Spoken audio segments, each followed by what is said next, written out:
नमस्कार दोस्तों। तो यूपी टेट की जो आंसर की आई है उस हिसाब से अभी जो आपत्तियों की संख्या है वो तकरीबन 4000 से अधिक जो है आपत्तियां वहां दर्ज की जा चुकी हैं। 8 से 10 प्रश्न मान लीजिए कि गलत है, तो इस हिसाब से जो जनरल कैंडिडेट हैं वो 84-85 वाले, जिनका 84-85 प्रश्न जो है अभी सही हो रहा है, वो अपने आप को सेफ समझे। साथ ही जो ओबीसी और अन्य कास्ट के हैं वो 75-76 अगर प्रश्न उनके सही बन रहे हैं तो वो भी जो है अपने को सेफ मान के चलें, क्योंकि संशोधित आंसर की आने के बाद निश्चित तौर पर उनका नंबर जो है बढ़ेगा।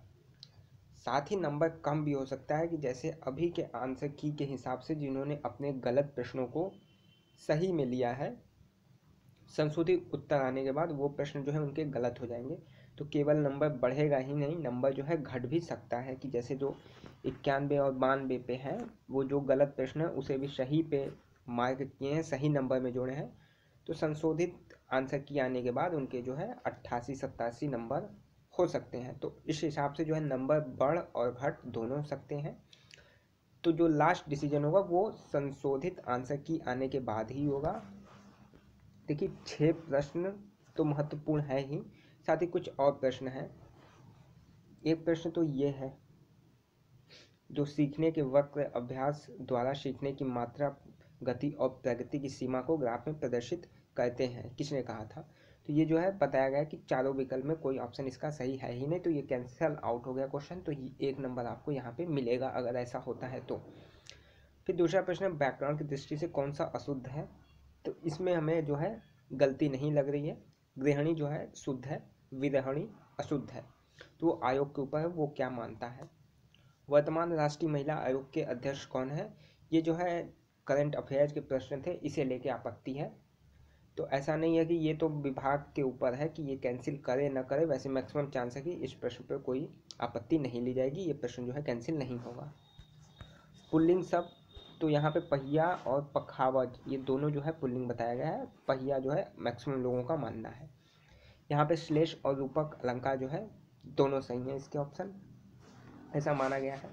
इसके साथ ही कुछ और प्रश्न, जैसे गिरोह अवस्था किस आयु वर्ग से संबंधित है, तो उसमें जो है आंसर 8 से 10 वर्ष सही आंसर है, जबकि ऑफिशियल आंसर की के अनुसार 16 से 19 वर्ष उन्होंने बताया है। तो ये प्रश्न 1 नंबर निश्चित तौर पे आपको मिलेगा।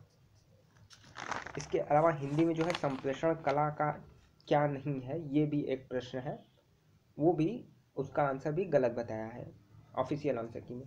और एक है समावेशी कक्षा में किस प्रकार के छात्र सम्मिलित होते हैं, तो इसका जो सही उत्तर होगा वो सामान्य और विशिष्ट। तो ये 4 से 5 प्रश्न जो है एकदम गलत है इनके उत्तर, और इन पे सभी को नंबर जो है दिया जाएगा। जिन्होंने सही टिक किया है उन्हें नंबर दिया जाएगा, जो गलत है वो तो क्वेश्चन तो कैंसिल आउट होगा नहीं, बस उसके उत्तर जो है चेंज होंगे। तो जो सही उत्तर लगाएं वो निश्चिंत है, अगर उनका 87, 88, 86 आता है तो इन 4-5 प्रश्नों के बढ़ने के बाद उनका जो है 90+ आ जाएगा, वो आगे की परीक्षाओं के लिए तैयारी शुरू कर दें। तो 30 नवंबर तक जो है फिर से ऑफिशियल जो है रिवाइज्ड आंसर की आ जाएगी, तो 30 नवंबर तक आपको इंतजार करना है। साथ ही पाठ्यक्रम को लेकर है कि कई करंट अफेयर्स के जो प्रश्न आ गए थे उन पे जो है आपत्तियां उठाई गई हैं, और इसके अलावा जो है कई सारे फैक्ट्स और हैं यहाँ पे, जैसे कि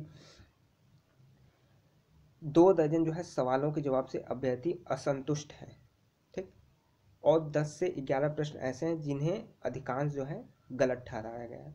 तो 10-11 प्रश्न कैंसिल नहीं होंगे, मैक्सिमम जो है हम 6 से 8 जो प्रश्न हैं वो कैंसिल आउट एकदम लग रहे हैं कि उनके जो उत्तर आए हैं वो गलत है। जैसे कि करंट अफेयर वाला तो विभाग के ऊपर है, वो करे या ना करे, इस पर कोई आप आपत्ति नहीं कर सकते। वर्तमान राष्ट्रीय महिला आयोग के अध्यक्ष, इन्वायरमेंट से प्रश्न है, लेकिन जो है संविधान से भी प्रश्न पूछे गए हैं, अगर आप पिछले प्रश्न पत्रों को देखें तो ये चीज़ आयोग के ऊपर है। तो फिलहाल जो है आप सभी लोग इंतजार करिए 10 तारीख तक का, माफ़ करिएगा 30 नवंबर तक का आप लोग इंतजार करिए। फिर जब ऑफिशियल आंसर की आएगी उससे मैच करके अपने आंसर मिला लीजिएगा। धन्यवाद।